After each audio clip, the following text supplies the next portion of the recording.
কচু পাতার ভর্তা, যেটা করা খুবই সহজ কিন্তু খেতে ভীষণ মজা। আর কচু পাতাতে যে কী পরিমাণে ভিটামিন আছে এটা তো বলে শেষ করা যাবে না, এটা আমরা সবাই জানি। বিশেষ করে মেয়েদের জন্য ভীষণ উপকারী।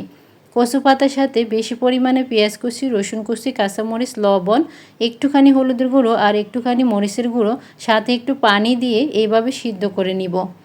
তারপর কড়াইতে বেশি পরিমাণে সরিষার তেল, একটু বেশি পরিমাণে রসুন কুচি, পেঁয়াজ কুচি লাল লাল করে ভেজে নিব।